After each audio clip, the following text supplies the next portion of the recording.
Bonjour, aujourd'hui nous faisons escale à Paris et nous sommes au 50e salon nautique, sous la neige. Voilà, on arrive devant le stand de la Fédération française des ports de plaisance. J'ai rendez-vous avec son président.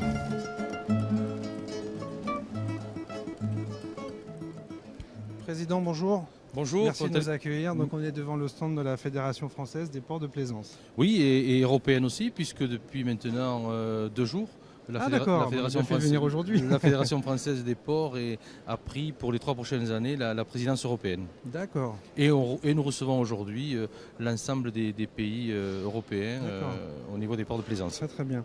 Les ports se portent bien?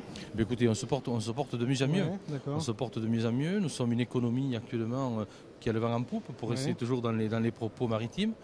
La Fédération française des ports regroupe aujourd'hui 328 adhérents, 328 ports. Et ce matin, nous allons signer avec 80 haltes fluviales, car nous pensons que les haltes fluviales vont être dans les 5 prochaines années la bouffée d'oxygène pour le manque de capacité et la saturation dans les ports de plaisance maritime. D'accord. On rappelle vite fait le rôle d'une fédération Mais le rôle de notre fédération, elle a été créée en 1979 par des grands ports, des grands gestionnaires publics privés des ports. Et la fédération a le but de fédérer l'ensemble des activités économiques portuaires, maritimes, fluviales et lacustres. Et aujourd'hui, on peut dire que le pari qui a été lancé en 1979 est en grande partie réussi. Nous avons aussi la gestion de la convention nationale des agents de port. Nous avons créé plusieurs groupes de travail sur la technique, le juridique, le marketing, tout ce qui est la sécurité portuaire. Et puis l'environnement aussi. Hein. Mais alors voilà, et j'en viens. Depuis maintenant 6 ans, nous avons la gestion de labels de qualité sur nos ports, sur nos territoires portuaires, parce qu'aujourd'hui, on va bien au-delà des ports, hein, on va surtout sur le territoire portuaire, je dirais sur terre, mais aussi sur mer. Donc on sensibilise énormément nos plaisanciers, nos clients sur les bonnes pratiques environnementales à l'intérieur comme à l'extérieur d'un port. Oui, parce que pour avoir tourné cet été, les ports sont de mieux en mieux équipés. Hein. Récupération des eaux noires, avec la norme 14001 qu'on voit apparaître un peu, port propre. Bien sûr, voilà. Alors c'est aujourd'hui notre label référence, port propre, puisque hier matin, nous avons signé avec Julian Golding, qui est le président de la Fédération anglaise des ports, d'étendre l'opération port propre sur l'ensemble de la façade nordique, je dirais, de l'Europe. Puisque aujourd'hui les résultats sont quand même assez convaincants sur nos ports de plaisance. Donc vous faites référence et vous vous exportez. Mais écoutez, j'ai appris hier que nous étions la première fédération mondiale en termes de projets portés et de nombre d'adhérents. Donc je veux dire que pour une fois qu'on est meilleur que les Américains, on peut le dire. C'est bien de le dire. Et sinon, vous avez trouvé des solutions, parce qu'on sait que la plupart des ports de France, il faut 30 ans pour avoir une place de port, l'attente. Écoutez, je suis méditerranéen, mais 30 ans, c'est un peu exagéré. Bon, alors c'est long, on va dire que c'est long. Voilà, c'est long. Aujourd'hui, je pense que effectivement c'est long. Nous lançons une grande étude à partir de première semaine de janvier sur les véritables chiffres de la plaisance, où nous allons dans les mois qui vont suivre, c'est-à-dire au mois de mars à avril, communiquer sur les véritables listes d'attente, où on va complètement dépoussiérer les doublons, les triplons, etc. Et on va donner tous les paramètres pour nos plaisanciers et surtout pour les gestionnaires publics des ports. Donc aujourd'hui, les chiffres qui ont été annoncés de 60 000 bateaux en attente d'une place sur le littoral, je pense que c'est erroné.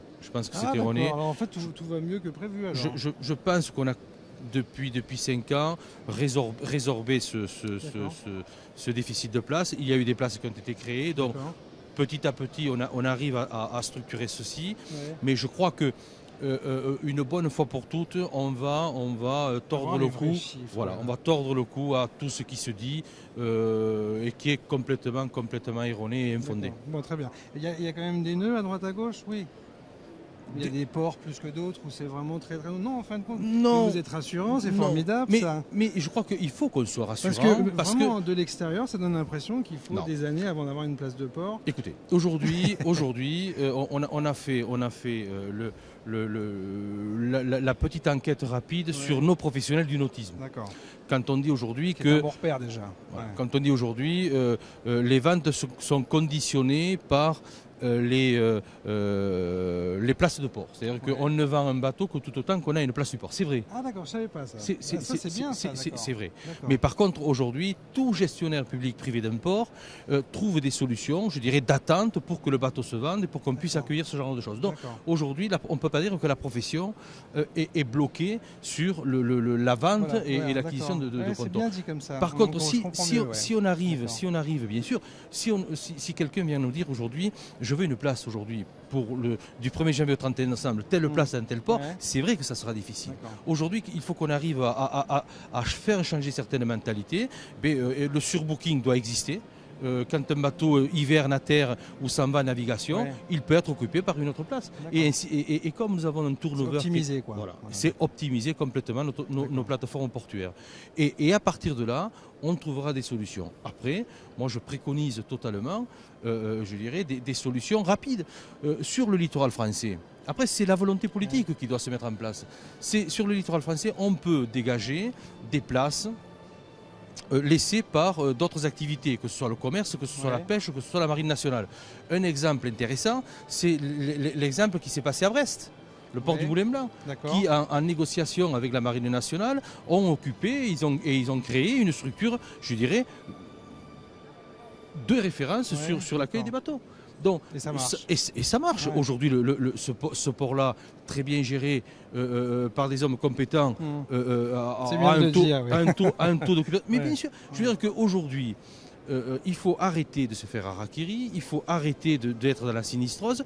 On peut trouver des solutions. Les solutions. Vous rencontrer parce que d'un coup, tout paraît mieux et ça fait plaisir. Mais bien sûr. Mais je crois qu'il faut être optimiste. Par contre, ce que je souhaite en tant que président de la Fédération française des ports, je souhaite qu'il y ait beaucoup plus de solidarité entre nous. Je crois que le monde de la mer, le monde maritime nécessite tout à gagner. Parce que, nous avons quand même un linéaire côtier, je dirais maritime, fluvial, qui est important, lacustre aussi, qui mérite qu'on s'y penche, et on peut trouver nous-mêmes des solutions, mais pas des solutions à 5-10 ans, des solutions, je dirais, dès demain matin. Donc on peut libérer sur des friches, le mot me plaît pas trop, mais sur des espaces délaissés par d'autres activités, on peut trouver entre 12 et 15 000 places, très rapidement. Sans créer de nouveaux ports, hein, non. Deux exemples de plus. Un exemple, à 7. Vous avez un espace qui peut accueillir aujourd'hui 1500 bateaux sur des pontons flottants. Entre 8 et 10 mètres. Je dirais que c'est aujourd'hui la flotte de la Méditerranée. Donc, le port de Leucate dans les Pyrénées-Orientales. Vous connaissez bien votre sujet. Et donc, je connais bien le sujet. Donc, peut trouver aussi des places avec une grande capacité, environ 1 millier de places. Donc, aujourd'hui, des exemples comme ceux-ci, il y en a. La seule chose, c'est qu'il faut qu'il y ait la volonté politique et surtout administrative. Il faut que l'État soit aussi facilitateur de projets. Et non pas essayer de toujours, lorsqu'on essaie d'avoir une solution, essayer de détruire la solution. La France aujourd'hui se meurt du syndrome du coucou. C'est-à-dire que vous connaissez l'animal, le coucou. Le coucou est un oiseau qui a la particularité de faire ses œufs dans le nid des autres et de tuer les autres œufs. Donc aujourd'hui, on a compris l'image. Voilà, mais je dirais qu'aujourd'hui, des solutions existent, des solutions, je dirais, peuvent être réalisées rapidement, et surtout que c'est créateur d'emplois et de richesses, et surtout de valeur ajoutée pour les entreprises qui existent aujourd'hui. C'est ça aussi. Donc notre mission aujourd'hui, elle est quand même à plusieurs titres. Et dans vos tiroirs, vous avez d'autres choses? Alors oui, des nouveautés, une vision du futur des ports? Oui, alors déjà, les 3 axes de travail, le premier c'est celui-ci, c'est la capacité de trouver Le deuxième axe de travail, ça va être, je dirais, le dragage dans les ports, le côté environnemental, le dragage dans les ports et l'utilisation de nos bouts de dragage si elles sont à un moment donné souillées. C'est-à-dire que trouver des solutions pour apporter des idées novatrices avec des écoles d'ingénieurs, des universités d'ingénieurs pour trouver, je dirais, de la réutilisation de nos bouts de dragage. Donc que le dragage ne soit pas un frein au développement des ports. Ça, c'est le deuxième axe de travail. Le troisième axe de travail, c'est aujourd'hui valoriser le territoire portuaire. Donc vous avez le programme Odyssea aujourd'hui qui est en train d'être mis en place. Qu'est-ce que c'est Odyssea? Odyssea, c'est à partir d'un port de plaisance qu'il soit le trait d'union de l'économie maritime et de terroir, de terre. Et à partir de là, gérer toutes les synergies pour valoriser le territoire. Donc c'est la solidarité, c'est tout ce que je vous disais, et c'est un très gros travail puisque aujourd'hui le port de plaisance sert de vecteur et d'image, je dirais, à l'apiculteur, au viticulteur, au savoir-faire, à la culture, etc. Chose qui n'était pas faite actuellement. Bon, ben voilà une belle conclusion. Et merci pour cette balade. Nous revoilà devant la Fédération française des ports de plaisance. Et je rappelle que vous êtes le président. Merci beaucoup. Merci à vous. Merci. Au revoir.